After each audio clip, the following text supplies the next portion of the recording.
Oi, pessoal, tudo bem aí com vocês? Sejam muito bem-vindos a mais uma lição de Um Curso em Milagres, aqui pela jornada do Professor Ken. Hoje a gente vai fazer a lição 130 e a gente já começa a nossa entrega nesse momento, nos despojando de todas as nossas bagagens, de todas as nossas crenças, de tudo que a gente acha que é verdadeiro, que é real, de todas as nossas certezas, porque a gente só tem como aprender algo novo quando a gente realmente se desfaz de ideias preconcebidas e julgamentos. A gente também faz uma respiração mais profunda, mais pausada, para baixar a frequência dos nossos pensamentos. E a gente coloca aqui a nossa meta da paz. A gente estabelece a meta da paz antes, porque uma meta pré-estabelecida é garantia de que a gente vai alcançá-la, que a gente consiga aprender o que Jesus quer nos ensinar. Entregamos essa aula de hoje aos propósitos do Espírito Santo, que é a gente caminhar mais um degrau rumo ao nosso despertar, do nosso verdadeiro ser, da nossa verdadeira essência. Então, a lição 130, a ideia principal da lição 130 é que é impossível ver dois mundos. E nessa série que vem falando dos mundos, então, Jesus mais uma vez enfatiza nosso poder de decisão, deixando claro que o que vemos do lado de fora não está fora da mente de forma alguma, mas é simplesmente uma sombra ou reflexo do que primeiro tornamos real na nossa mente. E algo me veio assim, algo me veio na mente, né? Que em última instância e em primeiro lugar aqui, quando a gente começa a fazer a lição, fazer a prática da lição, fazer a prática da mensagem de Jesus, do que tem no livro-texto, que a gente não pode esquecer de modo algum que a gente precisa aceitar a expiação para nós mesmos. Então, principalmente, um recado para mim e para todos nós que de alguma maneira ou outra sentimos de compartilhar os ensinamentos de Jesus num Curso em Milagres com os nossos irmãos. Porque muitas vezes a gente chega aqui com um propósito de Espírito Santo, me guia para que eu ensine o meu irmão, que eu silencie a voz do ego, para que eu ensine o meu irmão o que Jesus está ensinando aqui. Mas na verdade mesmo, primeiro de tudo para nós é aceitar a expiação para nós mesmos. Então quando eu estava lendo aqui, é como se, isso aqui não é só para o teu irmão, mas principalmente para ti. Aceita essa ideia que Jesus está deixando claro aqui mais uma vez dentre milhões de vezes, enfatizando o nosso poder de decisão, deixando claro que o que vemos do lado de fora não está fora, não está acontecendo para mim, está acontecendo de mim. E esse foi até um assunto bem importante hoje, no atendimento de psicoterapia que eu fiz hoje, que eu introduzi essa ideia para essa estudante, uma estudante inicial, né, de que a gente, independente do caminho que a gente for escolher de volta para casa, Todos os caminhos, mais uma vez, levam a Deus, né? Não é só um curso em milagres. É que um curso em milagres foi feito para mim. E todos os estudantes pensam a mesma coisa. Todos os estudantes de um curso em milagres pensam a mesma coisa. Caso contrário, não estariam aqui, né? Então, já sabem que um curso em milagres foi feito. Você sabe que foi feito para ti. Senão você já tinha ido embora.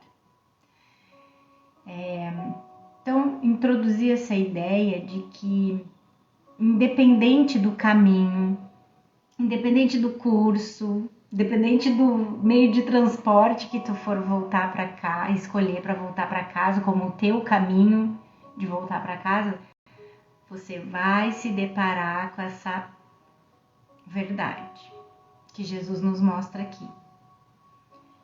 De a gente ficar ciente da nossa responsabilidade por tudo que acontece. Porque é só aí a gente reconhecendo que foi um pensamento na nossa mente que projetou tudo que a gente experiencia aqui, é que a gente tem como voltar para o nosso tomador de decisões e escolher diferente. Escolher de novo e escolher diferente. Escolher o professor certo dessa vez. Largar o professor ego, da culpa, do pecado, da tríade do pecado, culpa e medo, e ir para o professor que só ensina o amor e o perdão. Então não tem outro jeito. A gente pode resistir, a gente pode querer jogar o livro pela janela, a gente pode, inclusive, se atrasar mais um pouco e ir buscar respostas em outros cursos, em outros lugares, em outras pessoas, em outras técnicas. Mas mais dia, menos dia, a gente vai se deparar de novo com essa bifurcaçãozinha de ter que assumir a responsabilidade. Então, mais uma vez, não é o mundo que está acontecendo para mim, o mundo está acontecendo de mim. É uma projeção da mente, né? Então, o professor Kennedy continua aqui dizendo que essa lição, portanto, elabora o princípio, a projeção faz a percepção. E a projeção vem da onde? Da mente. Então, primeiro aconteceu na mente, para depois a gente perceber lá fora, né? E aí mora o nosso poder de decisão, então, de escolher o professor certo dessa vez. Nós vemos dentro primeiro, a gente olha para dentro primeiro, olha para a mente, junto com Jesus, junto com o Espírito Santo. A gente vê dentro primeiro, escolhendo ou a escuridão do pecado do ego, ou a luz do perdão do Espírito Santo. E aí nós então olhamos para fora e percebemos ou uma sombra de culpa ou o reflexo do amor. Assim, o problema nunca está no que percebemos fora, mas no professor que escolhemos dentro. Essa decisão é o assunto temático dessa lição hoje, que vai ser longa e eu vou procurar falar menos, Jesus. Que eu já falei hoje demais. Eu tô até sem voz já.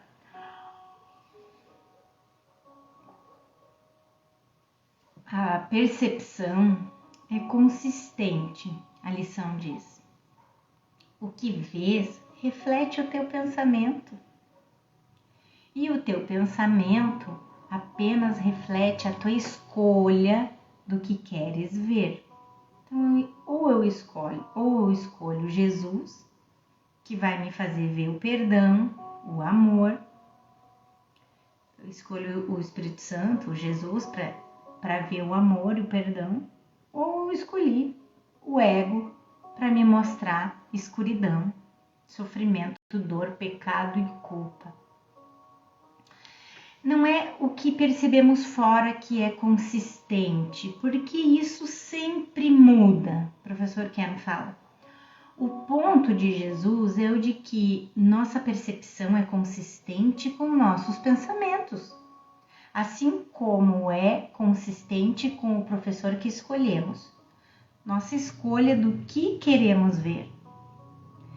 Encontramos a mesma ideia em As Características dos Professores de Deus, na subseção Honestidade, onde Jesus define honestidade como consistência.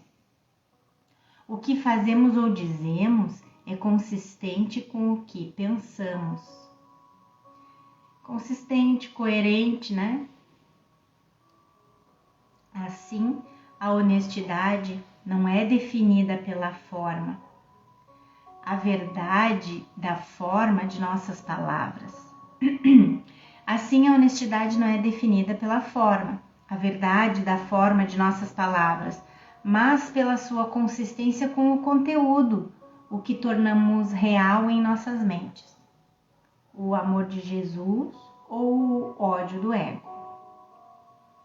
Os teus valores são determinantes disso, pois não podes deixar de querer ver o que valorizas, acreditando que o que vês existe realmente.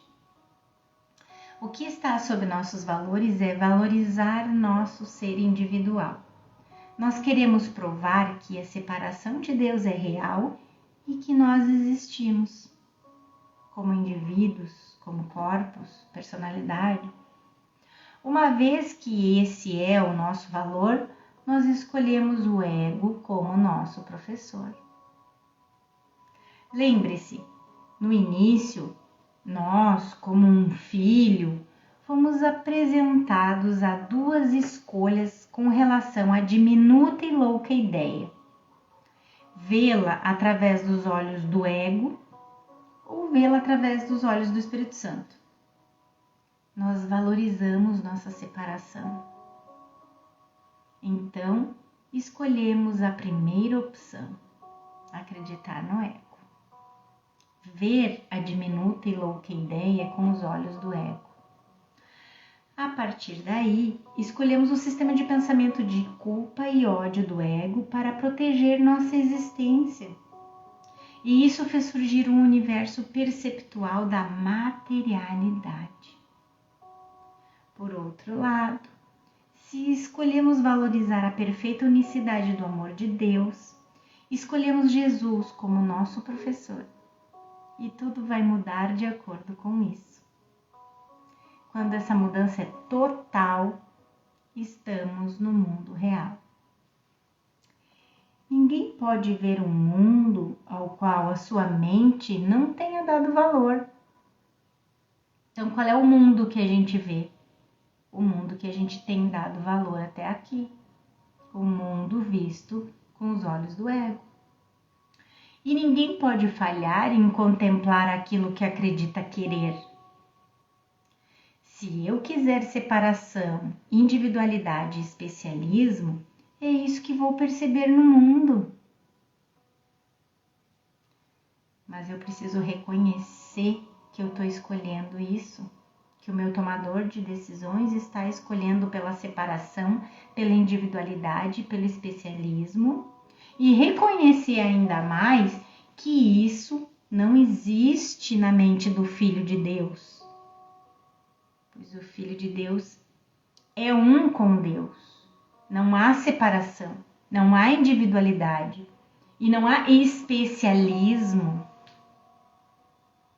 Se não há separação, não há especialismo nenhum mais importante que o outro, mais especial que o outro.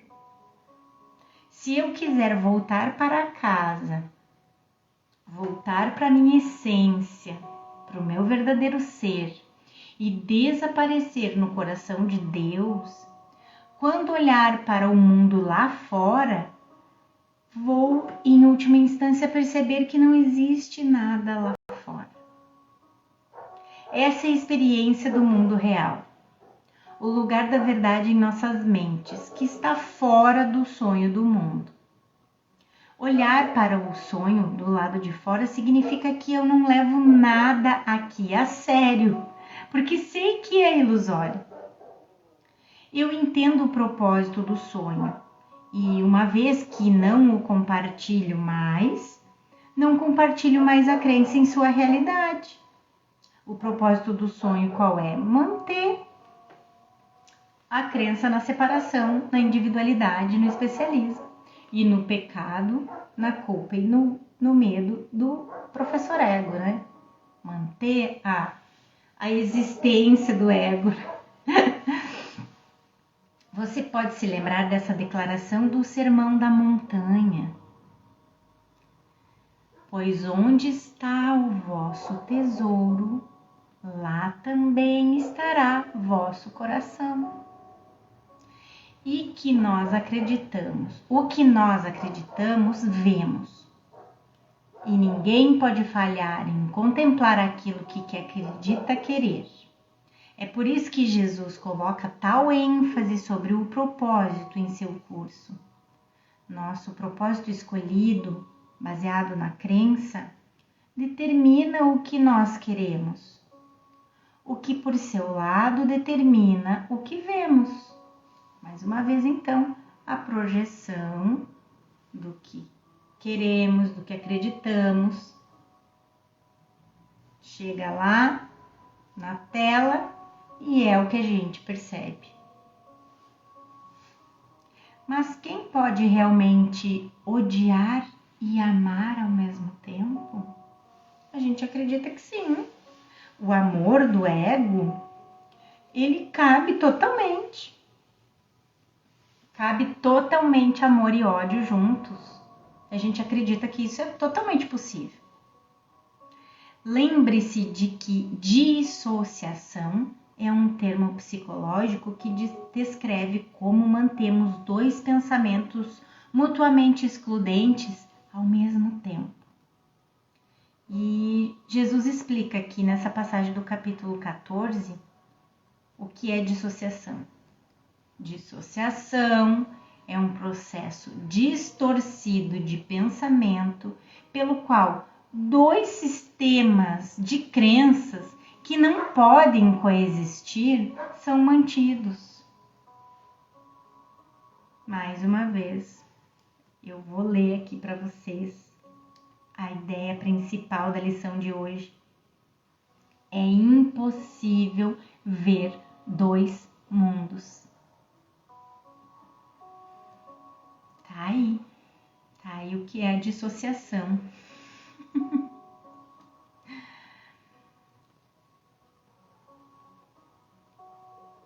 O ego nos faz acreditar que podemos amar e odiar ao mesmo tempo. Sim.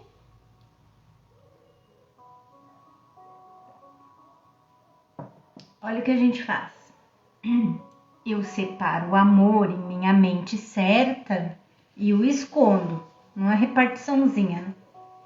Identificando-me apenas com o ódio do ego. Quando os trago ao mesmo lugar, no entanto, ilusão trazida à verdade, a escuridão do nosso ódio tem que desaparecer.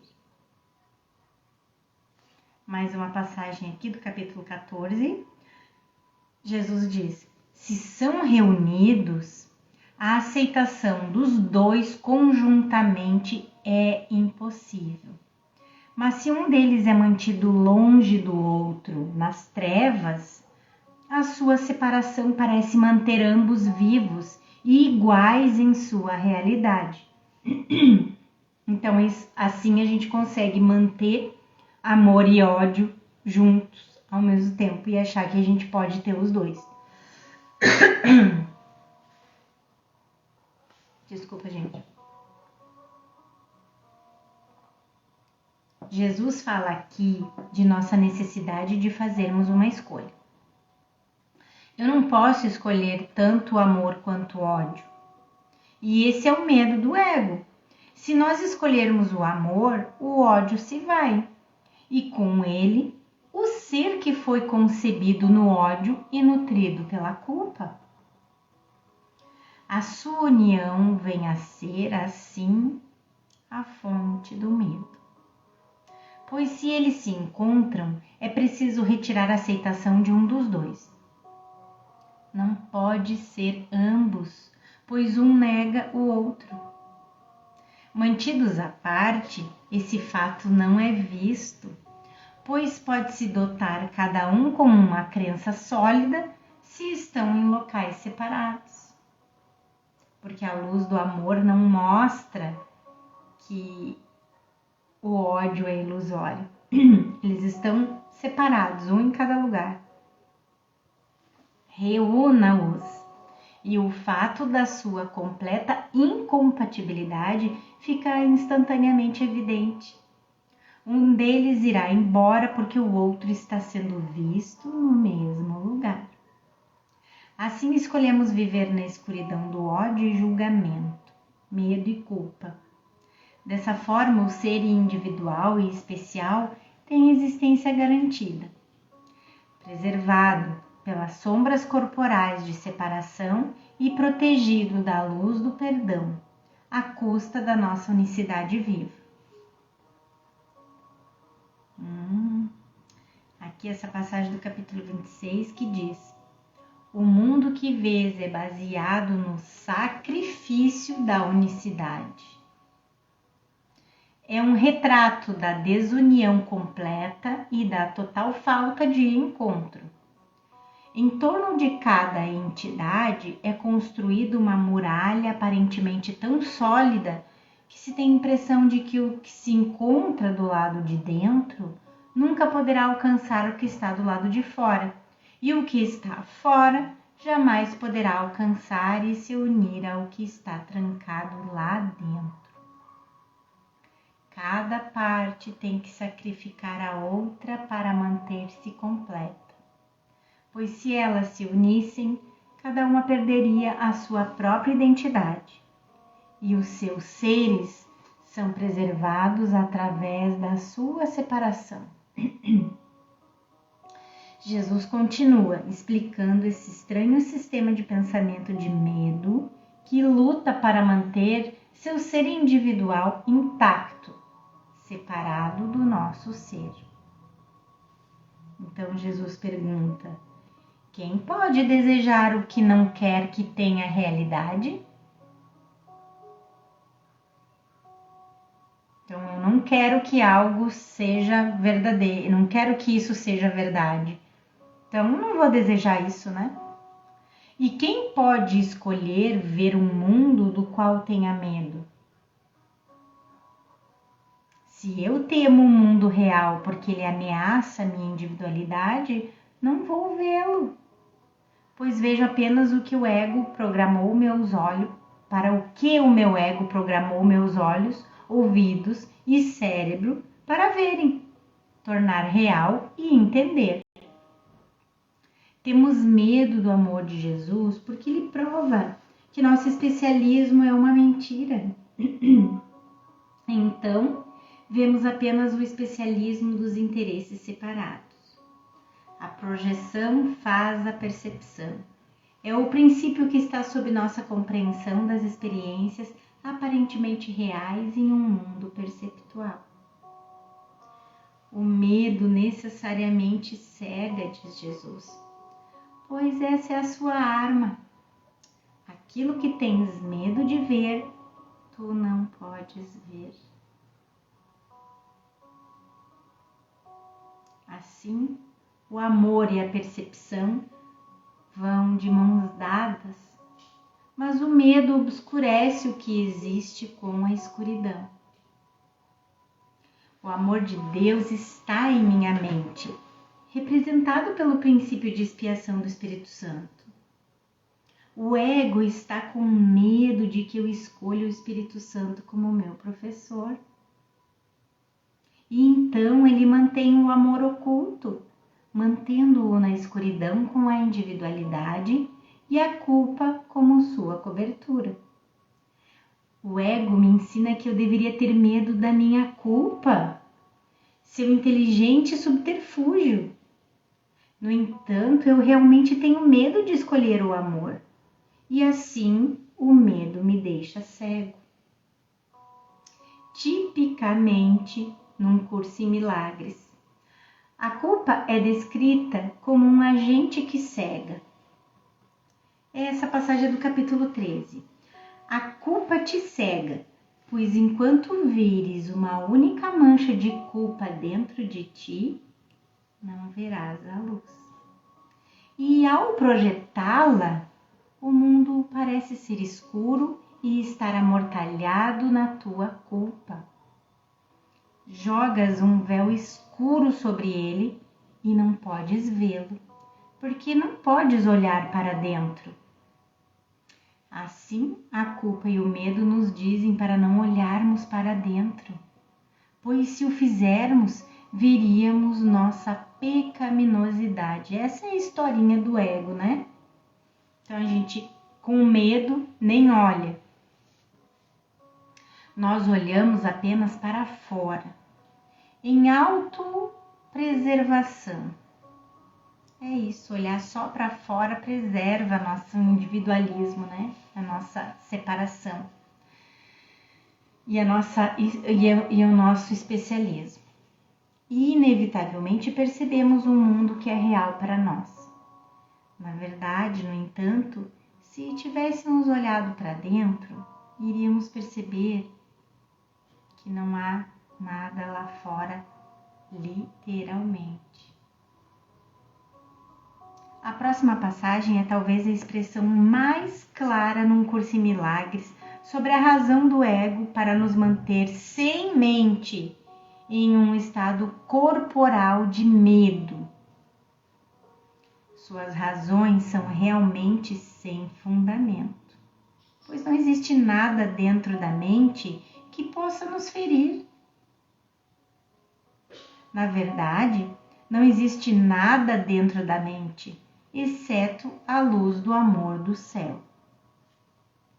E ele coloca essa passagem, o professor Ken coloca essa passagem no capítulo 21, que diz: em alto e bom som, o ego te diz que não olhes para dentro, pois se o fizeres, os teus olhos tocarão o pecado e Deus te trespassará, cegando-te. Acreditas nisso e assim não olhas. No entanto, esse não é o medo que o ego esconde, nem o teu, que serves a ele. Atrás do seu medo de olhar para dentro por causa do pecado, existe ainda um outro medo. Medo esse que faz o ego tremer. O que aconteceria se olhasses para dentro e não visses pecado algum? Essa questão amedrontadora é algo que o ego nunca pergunta. E se não tiver pecado algum? E tu, que a perguntas agora, estás ameaçando todo o sistema defensivo do ego de modo por demais grave para que ele se incomode em fingir que é teu amigo. É aí que ele se volta contra nós claramente, porque ele sempre se volta contra nós, né? Só que ele finge ser amiguinho para que a gente não veja. O propósito de um curso em milagres é nos ajudar a colocar essa própria pergunta para o ego, pois nela repousa a nossa salvação e o retorno da escuridão para a luz. E se não existir pecado algum, o que o medo projeta sobre o mundo é a nulidade, porque ele projeta o sistema de pensamento do ego, de separação, individualidade, culpa, ataque, sofrimento e morte, o que é inerentemente nada. O ego nos diz que seus pensamentos são reais e dentro deles está a nossa identidade, seguramente protegida pelos nossos amigos. Ao mesmo tempo, nos é dito que esses amigos são tão horríveis que não podemos olhar para eles, sob pena de aniquilação. Nós novamente vemos a dissociação em funcionamento. Por um lado, nós damos boas-vindas ao pecado, à culpa e ao mesmo como nosso ser. Por outro lado, escapamos dos seus dedos afiados e ossudos de morte. Assim, precisamos negar esses pensamentos, projetá-los para fora de nossas mentes para que possamos vê-los do lado de fora. No entanto, tudo o que estamos realmente vendo é a sombra da nossa culpa, que é inerentemente nada. Sombra, nada. Alucinação seria um termo mais apropriado para esse fenômeno perceptual de ver o que não está lá. Tanto que Jesus pergunta para a gente aqui no capítulo 20, o que aconteceria se reconhecesses que esse mundo é uma alucinação? O que aconteceria se compreendesses realmente que o inventaste? O que aconteceria se te desses conta de que aqueles que parecem perambular sobre ele para pecar e morrer, atacar e assassinar e destruir a si mesmos são totalmente irreais? Poderias ter fé no que vês? Se aceitasses isso? E queres ver isso? O que pode ser visto na escuridão que seja real? Nada. Só o que é real é a luz, que pacientemente aguarda a remoção das coberturas de culpa que a mantém oculta. A verdade é eclipsada pelo medo, e o que permanece é apenas imaginado. A verdade não é destruída pelo medo, mas é oculta por ele. De forma análoga, quando o sol se esconde por trás da lua durante um eclipse, o sol não é destruído, apenas não está visível por aqueles poucos momentos. Assim, não vemos o amor por causa do medo da mente e sua subsequente projeção no mundo. Mas o fato de que pensamos ver o medo não o torna real, pois ele permanece apenas um produto estéril da nossa imaginação insana, como descreve a seguinte passagem do capítulo 12.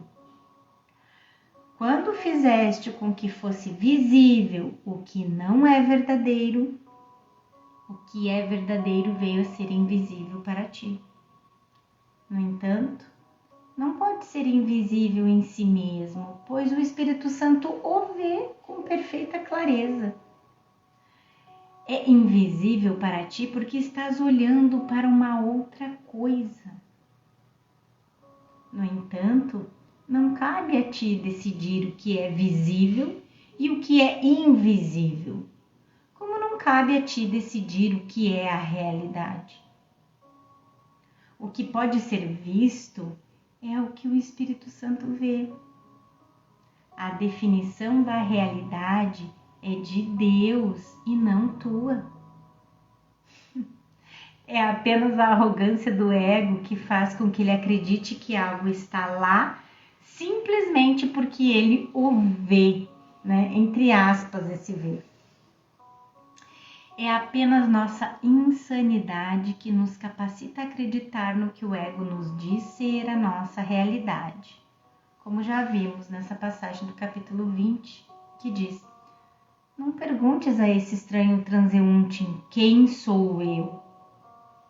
Esse estranho transeunte, né? Nós mesmos, a Ana.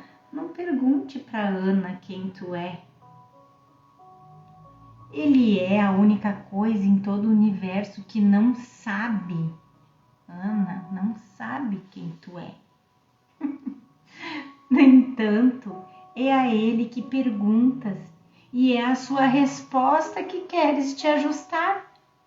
É a resposta, esse A craseado, né? É a resposta da Ana que queres te ajustar. Não vou ajustar nunca. Por isso os nossos conflitos de identidade. Esse único pensamento selvagem, feroz em sua arrogância e ao mesmo tempo tão diminuto e tão sem significado, que passa despercebido pelo universo da verdade.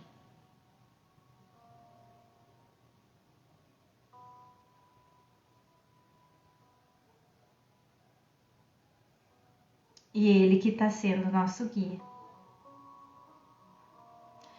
Tu te voltas para ele para perguntar o significado do universo. E a única coisa cega em todo o universo vidente da verdade perguntas: como devo eu olhar para o Filho de Deus?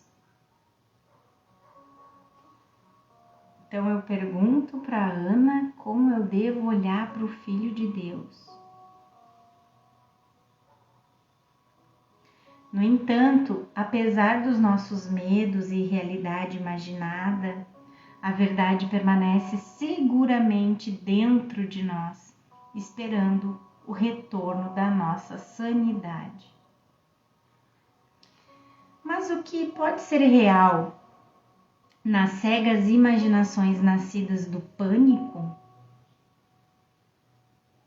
O que poderias querer para que isso te seja mostrado? O que poderias desejar conservar em tal sonho? Assim como em muitos outros trechos, Jesus apela a nós dizendo: olhe para o que você está dando a si mesmo. Olhe para o que aceitou como o débil substituto para a dádiva maravilhosa da lembrança do céu que eu ofereço a você. Jesus pergunta, né? Por que você poderia querer que isso fosse mostrado a você? O que você iria querer manter em um sonho desses? Ele nos ajuda a perceber, Jesus nos ajuda a perceber que o que estamos escolhendo e desejando manter não é nada além disso. Um nada que nos torna muito infelizes. Não é o mundo, no entanto, que nos entristece, mas a nulidade que escolhemos em nossas mentes. Escolhemos na nossa mente o nada. No entanto, antes de escolhermos contra ela e pelo amor de Jesus, temos que primeiro estar cientes da irrealidade do que escolhemos e do que percebemos. Como Jesus continua a nos instruir. O medo tem feito tudo o que pensas ver. Os olhos do corpo o veem, mas o que eles veem não está lá. De fato, os olhos do nosso corpo não podem ver coisa alguma. Olhos cegos pelos sombrios véus de culpa do medo não podem ver. Ao contrário da luz da visão, que é esta que Jesus descreve aqui no capítulo 13. A visão depende da luz, não podes ver na escuridão. Apesar disso, na escuridão, no mundo privado do sono, tu vês em sonhos, embora os teus olhos estejam fechados. E é aqui que vês o que tu mesmo fizeste. Mas deixa que as trevas desapareçam e tudo o que fizeste tu não mais verás, pois enxergar isso depende da negação da visão. Quando vem a luz, os sonhos desaparecem e podes ver. Não busques a visão através dos teus olhos, pois fizeste um modo de ver para que pudesses ver na escuridão, e nisso estás enganado. Além dessa escuridão e ainda dentro de ti está a visão de Cristo que olha para tudo na luz. A tua visão vem do medo, né? A nossa visão vem do medo. Assim como a visão de Cristo vem do amor. Nós sabemos se o que vemos vem do medo, se tivermos tornado as diferenças reais. Pois a visão vê apenas a similaridade que reflete a unidade da filiação. Toda separação, todas as distinções e a multidão de diferenças que fazem o mundo segundo as tuas crenças não existem. Jesus não apenas está afirmando que Deus não criou acidentes de avião, AIDS, câncer ou miséria. Ele não criou separação, distinções ou diferenças. O princípio do céu é unicidade não dualista. Tudo que é externo à mente não existe, não pode existir, porque está fora da mente de Deus. A unicidade não vê separação e diferenças, que são o domínio do insano mundo de percepção do ego. A seguinte passagem do Manual para Professores descreve esse mundo inerentemente ilusório. A crença em ordem de dificuldades é a base da percepção do mundo. Fundamenta-se em diferenças. O que passou não está nivelado. Há alterações no que virá. As alturas são desiguais, os tamanhos diversos, há graus variados de escuridão e luz e milhares de contrastes nos quais cada coisa vista compete com todas as outras para ser reconhecida. O que os olhos do corpo contemplam é apenas conflito. Ilusões sempre são ilusões de diferenças. Como poderia ser de outra forma? Achando a saúde uma carga, retira-se a mente para sonhos febris.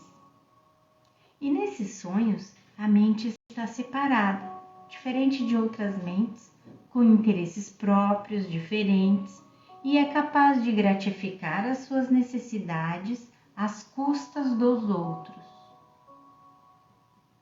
O que está na mente que causa essas diferenças? É o que a próxima sentença vai nos dizer. Que Jesus nos diz agora nessa próxima sentença. O inimigo do amor as inventou, as diferenças. Mas o amor não pode ter nenhum inimigo e assim elas não têm causa. As diferenças não têm causa. Se não tem causa, Deus não as fez. Não são nada, nem têm consequências. Tudo no mundo, sua separação, distinções, diferenças, não tem causa, porque vem do medo, o inimigo do amor, que não existe. Lembra do início do livro? O que tudo abrange não pode ter opostos? Sem uma causa não existe efeito. Se não tem causa para o medo, o efeito que seria o medo, né? Não pode existir, né? Então, sem uma causa não existe efeito. E sem efeito, as coisas do mundo não têm existência. No mundo real, você está fora do sonho do mundo. Você olha para ele. Gente, a gente vive um mundo real aqui ainda.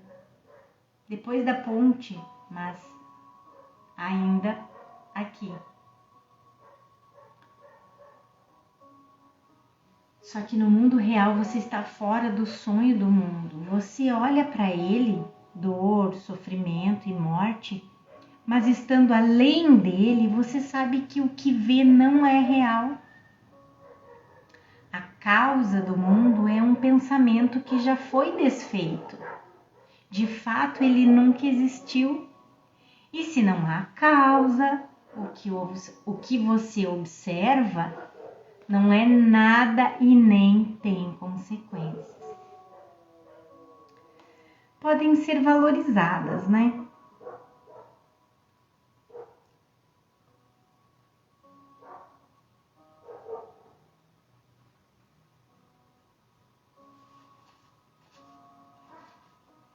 Vamos ver aqui, deixa eu voltar, gente, porque aqui eu fiquei perdidaça. Tá, então, toda separação, todas as distinções e a multidão de diferenças que fazem um mundo segundo as tuas crenças, elas não existem, tá? Separação não existe. Podem ser valorizadas, né? Separação, diferenças podem ser valorizadas. Ou a gente pode acreditar nelas, mas permanecem irreais. Podem até ser buscadas, mas não podem ser achadas. Hoje não a buscaremos, nem desperdiçaremos esse dia em busca do que não pode ser achado. Nós buscamos felicidade, paz, alegria, mas nunca vamos encontrá-las porque o mundo foi feito para manter sua fonte oculta. Qual a fonte do amor, da felicidade, da paz? O amor de Deus em nossas mentes certas. O mundo foi feito para manter o amor de Deus oculto em nossas mentes certas. Estamos livres dentro do sonho para valorizar qualquer coisa que escolhermos, mas não temos o poder de tornar esses valores reais. É como aquela pergunta ontológica, né? Que Deus diz para o filho que a gente não pode ser separado, mas a gente pode acreditar que pode. E tá, daí agora aqui uma passagem do capítulo 5 que diz, que reforça, né? Só o que Deus criou é irreversível e imutável. O que fizeste sempre pode ser mudado, porque quando não pensas como Deus, não estás realmente pensando em absoluto.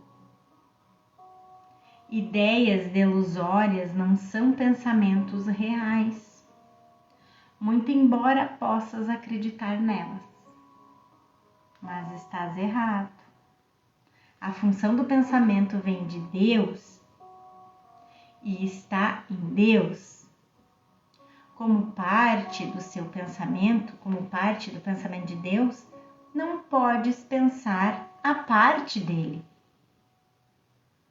Esse fato feliz é a expiação.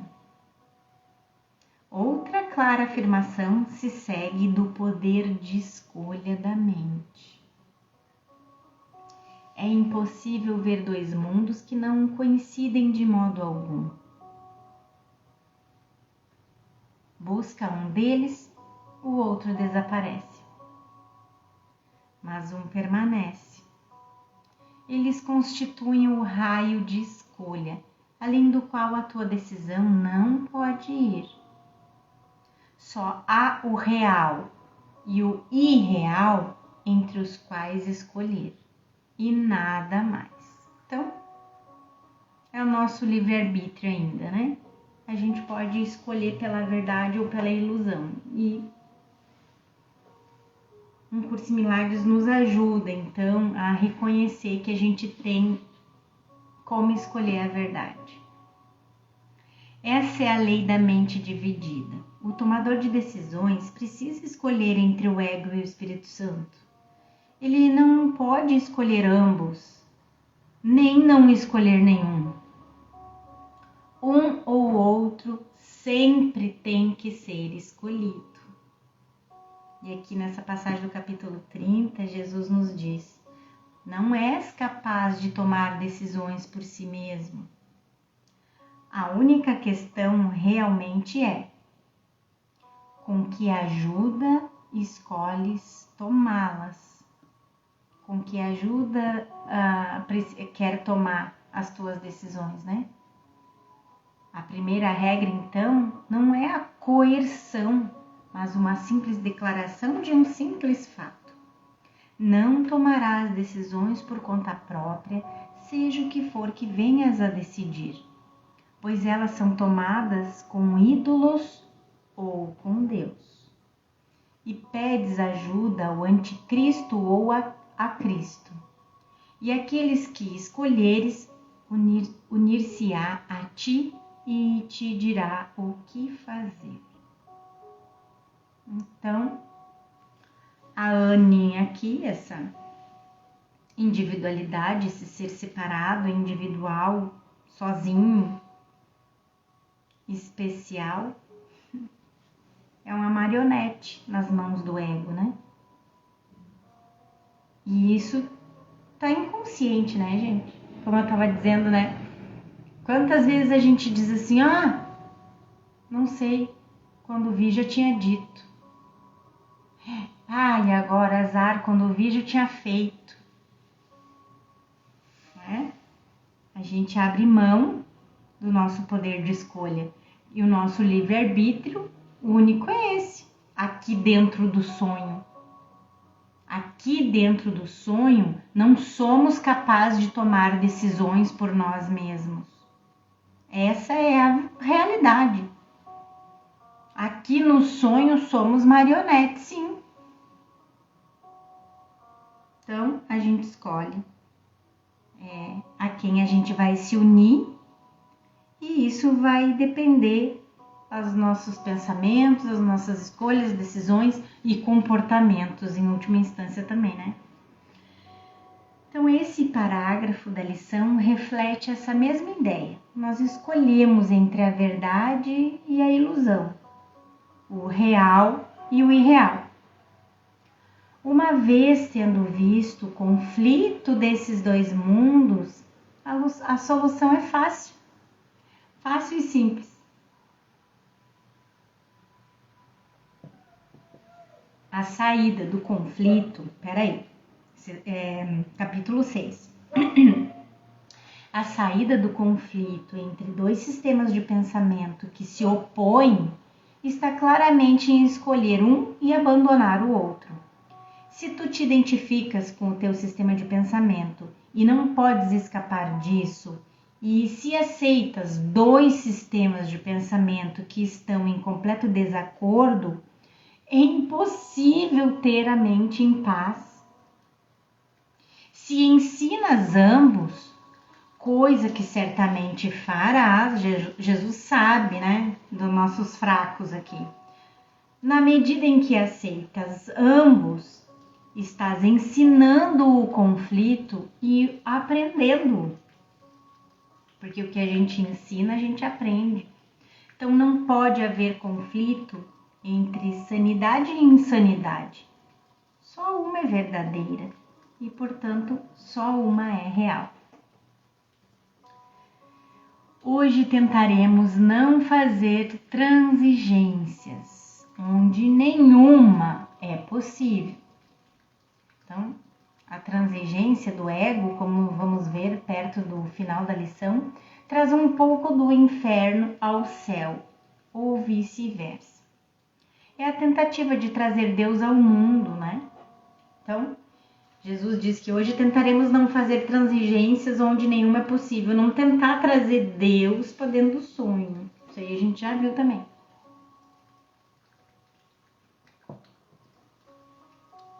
Então, o professor quer dizer aqui que é a tentativa de trazer Deus ao mundo, dizendo que a verdade, a alegria e a esperança existem aqui.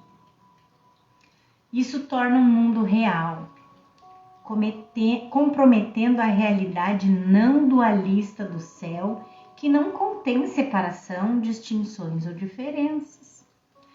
É por isso, como já notamos, que Jesus ensina que a salvação é sem transigência. Ele fala aqui especificamente dentro do contexto do perdão, mas o princípio geral certamente se aplica. E o que ele fala aqui dessa transigência no capítulo 23. E diz: a salvação não é uma transigência de maneira alguma. Fazer transigências é aceitar apenas parte do que queres, levar um pouco e renunciar o resto. A salvação não renuncia a nada. Ela é completa para todos, pois a transigência é a crença em que a salvação é impossível. Esse curso é fácil exatamente porque não faz nenhuma transigência.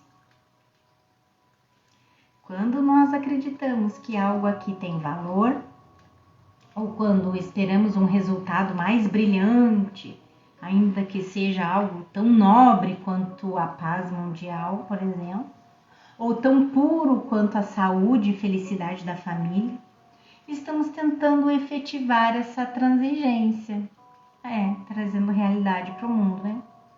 E isso nunca vai funcionar. Nossas esperanças vão falhar cedo ou tarde. Porque a verdadeira esperança está apenas em convidar Jesus para olhar conosco para a desesperança do ego, dessa forma liberando-o. O mundo que vês é uma prova de que já fizeste uma escolha tão abrangente quanto o seu oposto. Se a gente está vendo o mundo, já é a resposta a qual professor a gente escolheu ouvir, né?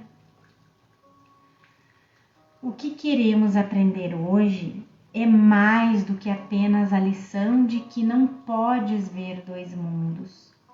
Ela também ensina que o mundo que vês é bastante consistente do ponto de vista do qual o vês. Jesus sabe que a gente realmente acredita que isso tudo aqui é real, ele sabe. Todo ele é uma peça única, pois brota de uma única emoção, e o medo, e reflete a sua fonte em tudo o que vês.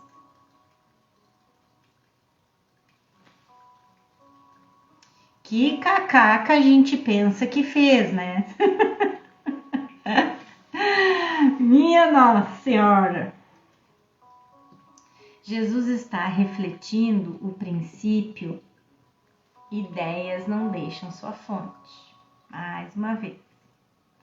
A maneira de aprendermos qual professor escolhemos em nossas mentes é por prestarmos atenção ao mundo que fizemos. É um mundo de especialismo, dor, perda, bem e mal, que é a prova, uma vez que ideias não deixam sua fonte, de que escolhemos o ego. O único valor do mundo é refletir de volta para nós a escolha da mente. Assim como a lição 193 vai nos dizer que a dor é real em nossa percepção, porque escolhemos o professor errado. A dor é muito real para nós, mas porque a gente escolheu o professor errado. Isso é assim porque a dor vem da separação.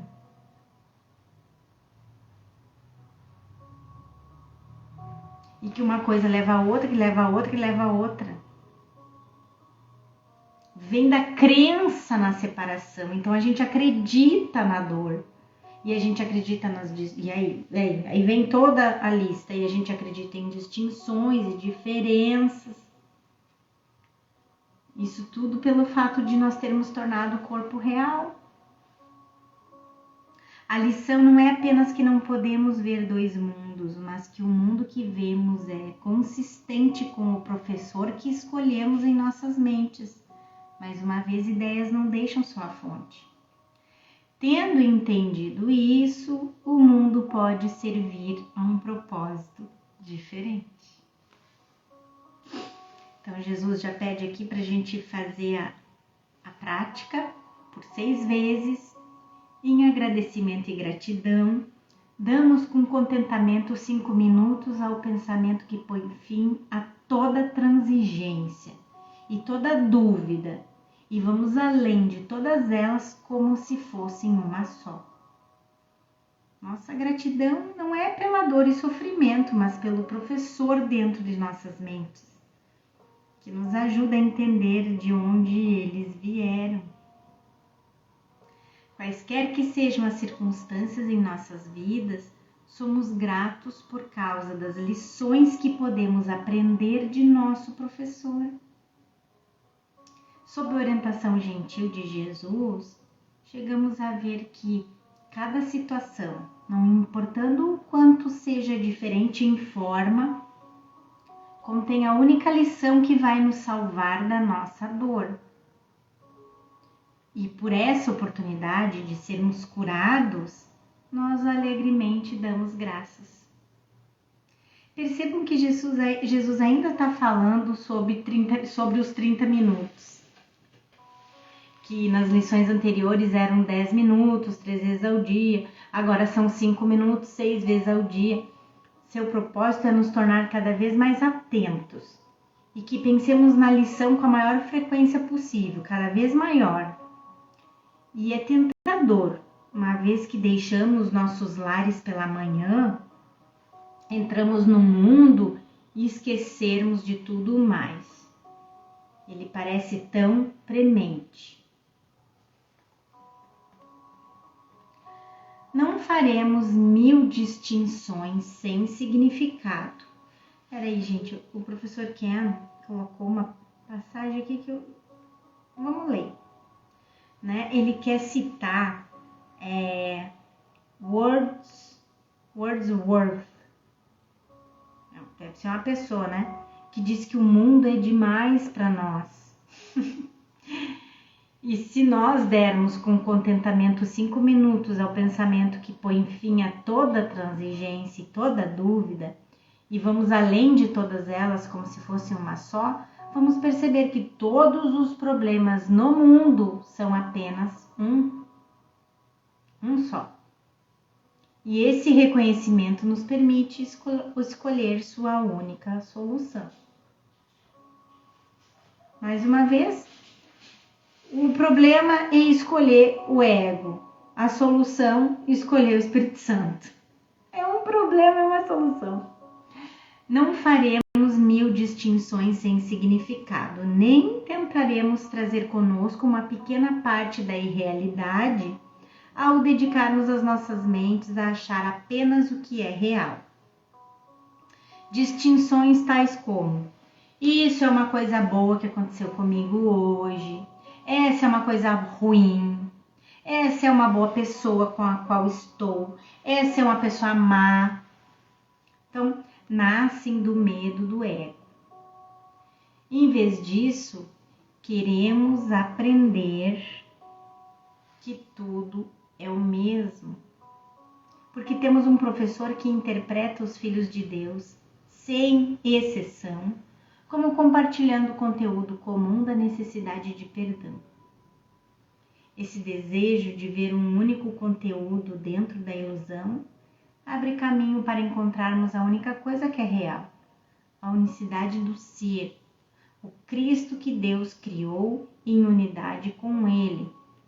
E esse único conteúdo compartilhado, que é a necessidade de todos, sem distinção e sem diferença, que o professor Kenneth diz aqui, que é a necessidade de perdão, não é no sentido de que somos culpados de alguma coisa, então precisamos do perdão de Deus, não.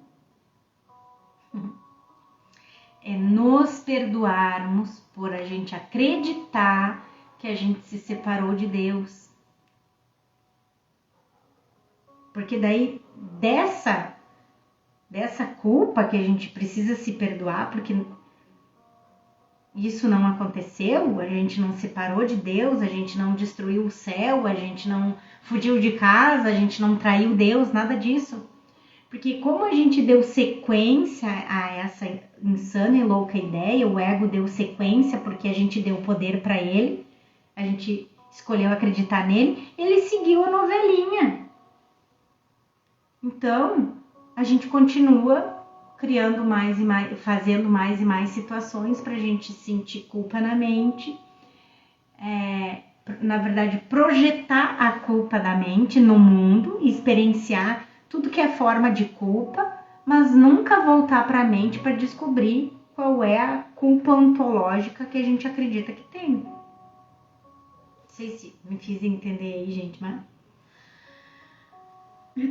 Jesus segue aqui na lição pedindo que a gente dê início à nossa busca do outro mundo, pedindo uma força além da nossa e reconhecendo o que é que a gente busca. A gente não quer mais ilusões. E os tesouros mesquinhos desse mundo não queremos mais. Tu esperas que Deus te ajude ao dizeres: é impossível ver dois mundos. Que eu aceite a força que Deus me oferece e não veja nenhum valor nesse mundo para que eu possa achar a minha liberdade e liberação. Nosso foco está em desistirmos da pequenez que escolhemos em lugar da magnitude de Deus. Mais uma vez, precisamos estar cientes do que estamos buscando. Lembrando-nos de que nosso problema não é que pedimos demais, mas pouco demais, como Jesus fala lá no capítulo 26. É a verdadeira força de águia de Cristo que buscamos, não a fraqueza do pardal do ego, como fala no manual de professores. Assim, trazemos a essa força nossos insignificantes tesouros, para que lá esvaziemos nossas mãos e permitamos que o amor de Deus nos preencha. Como que Jesus alcançou isso, né? Que ele não carregava mais nada. Nossos valores mundanos, sem significado do especialismo, levados ao valor do mundo real, são rapidamente substituídos pela verdadeira liberdade e libertação. E Deus estará presente, Jesus nos diz, pois invocaste o grande poder infalível que dará esse passo gigantesco contigo em gratidão. E não falharás em ver os agradecimentos de Deus expressos em tangível percepção e verdade.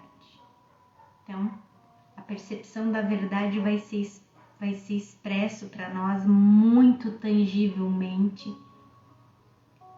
como os agradecimentos de Deus a nós por a gente estar buscando a verdade, né? Esse é o reflexo do mundo real. Enquanto acreditamos estar aqui, não podemos conhecer a verdade como realmente é, porque a gente ainda precisa de símbolo para tudo. E a verdade mesmo, como ela é abstrata, não específica, transcendente. No entanto,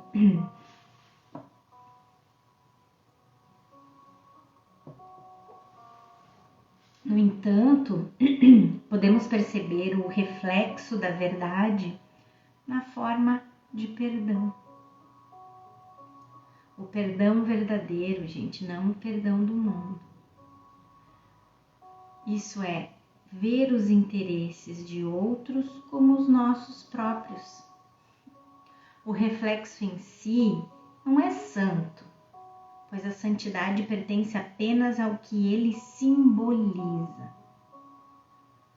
Jesus faz essa afirmação logo no início do texto, quando discute visão, um reflexo do conhecimento do céu, que diz, capítulo 3, a visão verdadeira é a percepção natural da vista espiritual, mas ainda é uma correção ao invés de um fato.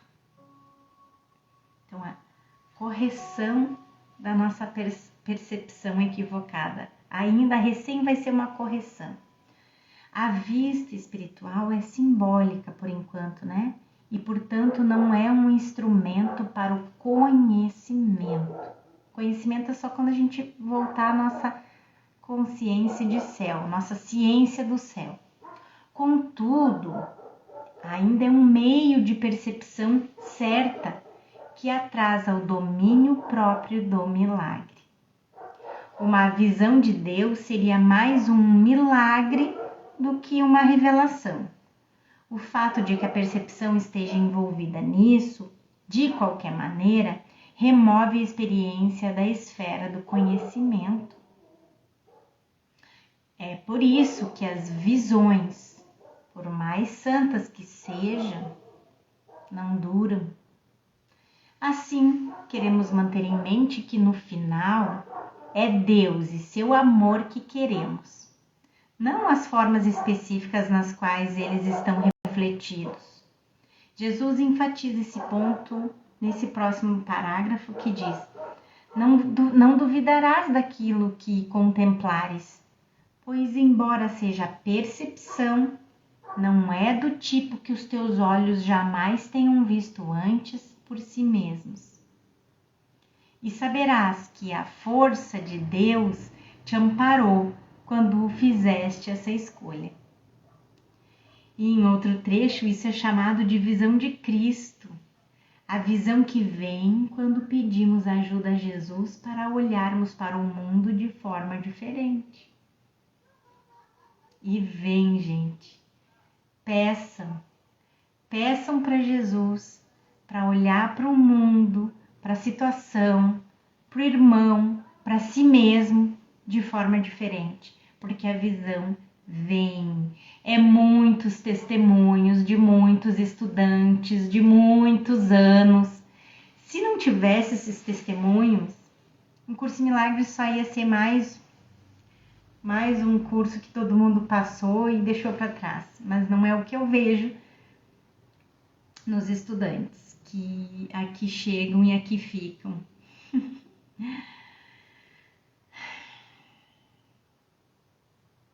Então a força dele, não a nossa própria, é a que pedimos. Como o texto diz, vamos sempre escolher entre nossa fraqueza e a força de Cristo em nós. É importante entender que estamos errados e não reconhecemos o que tornamos real. A gente não reconhece o que é ilusão, porque com a nossa crença a gente tornou real, mas a gente não reconhece que é ilusório. Além disso, não entendemos o que nos deixa transtornados, mas pensamos que sabemos. Quem não passou já por uma situação que fica aqui, ó, encasquetado? O que será que aconteceu? Ah, deve ter sido isso. Não, deve ter sido aquilo. Não, deve ter sido aquilo outro.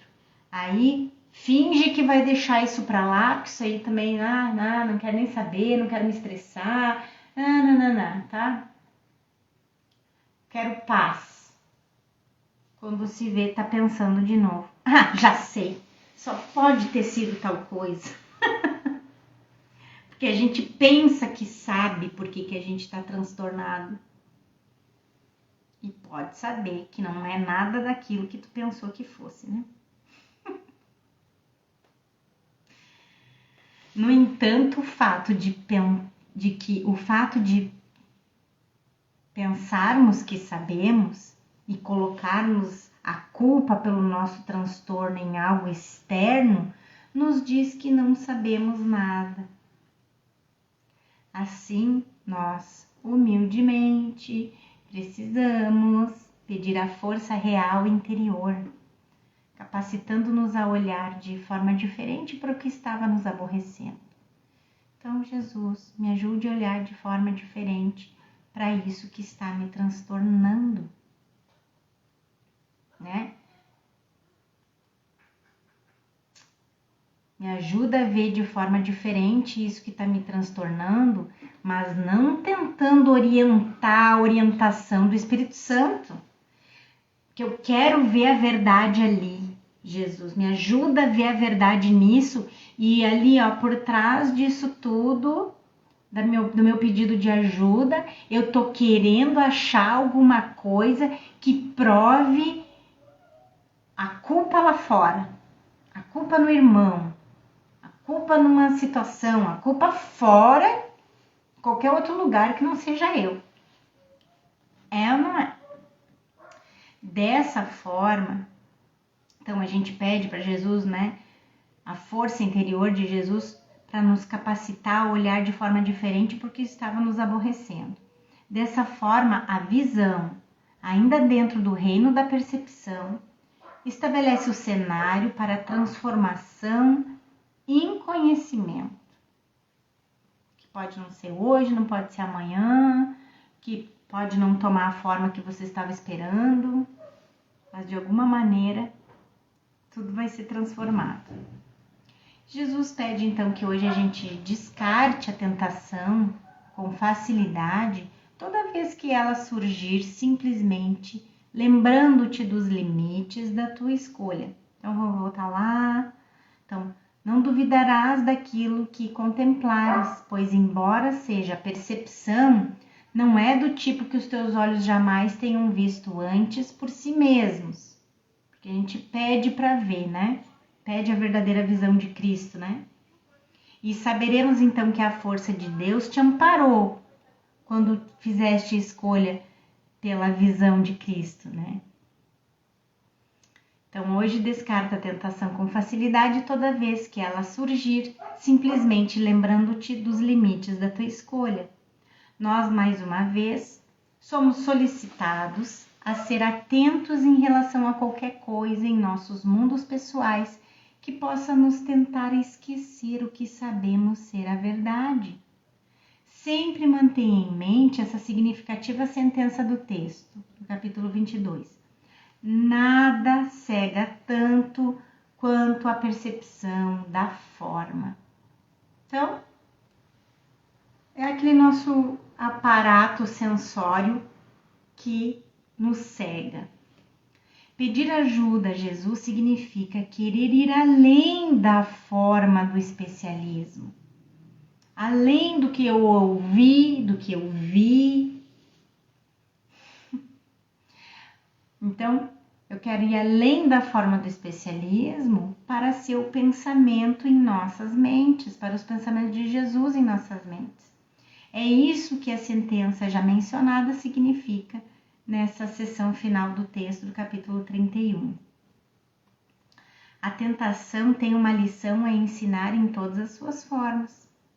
Sempre que ocorre.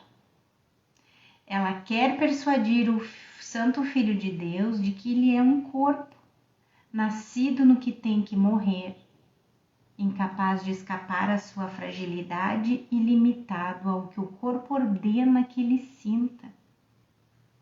E nós queremos ir além da tentação de ver o corpo como real para a mente. Nós queremos ir para a mente. A gente não sabe nem o que é isso. Mas quando a gente diz assim, ó, eu quero conhecer minha verdadeira essência, eu quero voltar para minha essência, o meu verdadeiro ser, conhecer quem eu sou, é isso que, em última instância, a gente está querendo. Só que a gente ainda não tem consciência disso, não tem ciência disso. Mas é o que a gente quer voltar para a mente, que é o único lar da escolha. É, portanto, nossa única esperança de uma mudança significativa, né?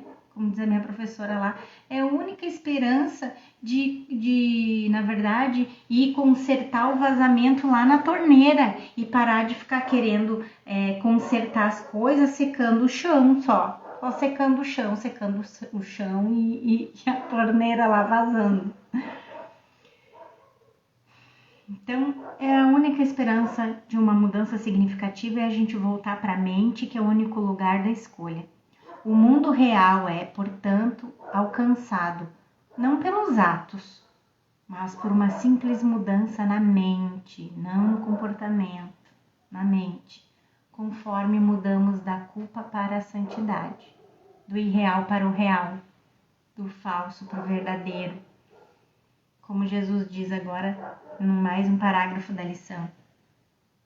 O irreal ou o real, o falso ou o verdadeiro é o que vês, e só o que vês. A percepção é consistente com a tua escolha, e o inferno ou o céu vem a ti em unidade com ela, com a escolha, né? A percepção vai vir conforme eu escolhi, céu ou inferno. O que eu quero ver? É um ou outro. E você precisa estar vigilante para como tenta fundir os dois, trazendo o Espírito Santo ao mundo. Em vez disso, você quer trazer seu mundo à mente onde o Espírito Santo está. A situação do mundo não tem que ser corrigida ou curada. A percepção faltosa da mente é o problema. A percepção começa com um pensamento de separação. Então, pensamento: será possível me separar de Deus, de mim mesma, em bilhões de fragmentos, em bilhões de centelhas divinas? Então, a percepção começa com esse pensamento de separação. E é isso que precisa ser curado. A escolha pelo inferno em vez do céu. É instrutivo reconhecer que o ego é um sistema de pensamento de 100% de ódio. E o Espírito Santo é um sistema de pensamento de 100% de amor. Ali não existe nada intermediário. O que é o significado das palavras de Jesus de que o inferno e o céu vêm a nós como um? Como ele diz no manual para professores aqui, ó. Não te esqueças de que o sacrifício é total. Não existem sacrifícios pela metade. Não podes abrir mão do céu parcialmente. Não podes estar um pouquinho no inferno. O verbo de Deus não tem exceções. É isso que faz com que ele seja santo e além do mundo. Então, a simplicidade dessa escolha torna a salvação simples. E aí repousa a nossa esperança e o verdadeiro poder da mente. Aceita uma pequena parte do inferno como real e terás condenado os teus olhos e amaldiçoado a tua vista, e o que contemplarás é de fato o inferno, porque não tem como ficar com um pedacinho do inferno, como Jesus acabou de dizer ali em cima. E isso não tem nada a ver com a forma externa. Mais uma vez, eu aceito uma pequena parte do inferno como real quando aceito o sistema de pensamento do ego como real. Qualquer coisa que eu veja do lado de fora só é uma sombra dessa minha escolha pelo sistema de pensamento do ego. Ela só sombra de inferno. Não importando o quanto sua forma pareça bela ou atraente. Ilusão é ilusão, ódio é ódio, mesmo que ele pinte como um quadro de natureza linda. Para de vez em quando a gente cair na ilusão de como esse mundo é lindo, maravilhoso. Aquilo em que escolhemos acreditar é o que vamos perceber. E o que percebemos é o que acreditamos ser real. Nossa escolha pelo céu se torna significativa apenas quando reconhecemos nossa escolha anterior pelo inferno. Que daí a gente tem como comparar, né? E ativamente escolhemos contra ele. Assim, nossa maldição de Deus e de nós mesmos se torna uma bênção. Como diz no capítulo 26, um milagre antigo veio para abençoar e para substituir uma inimizade antiga que veio para matar. E Jesus segue aqui na lição, no seu último parágrafo, dizendo: mas a liberação do céu ainda permanece dentro do teu raio de escolha, para tomar o lugar de tudo o que o inferno quer te mostrar. Tudo o que precisas dizer a qualquer parte do inferno, seja qual for a forma que tome, é simplesmente isso. É impossível ver dois mundos. Busco a minha liberdade e liberação, e isso não faz parte do que eu quero. Ver dois mundos não faz parte do que eu quero. Eu quero ver um só mundo, a única verdade. Então nós encerramos, professor Kenneth encerra aqui, com a consciência de que existe uma parte de nós que quer estar no inferno. tem uma parte de nós que ainda acredita no pecado, na culpa, no medo, acredita ainda que a gente precisa de sacrifício, precisa sofrer para se redimir, para que Deus nos perdoe, tudo aquilo. Ainda tem uma parte de nós que quer acreditar nisso, que ainda quer estar no inferno. E quando Jesus fala que é impossível ver dois mundos e tudo que ele fala, gente, é no pensamento, na mente, que é a causa de tudo que a gente vê lá fora.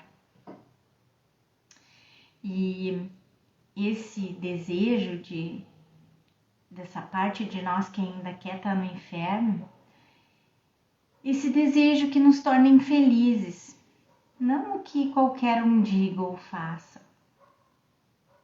Ninguém pode tirar a paz da tua mente se tu tá escolhendo na tua mente pelo céu.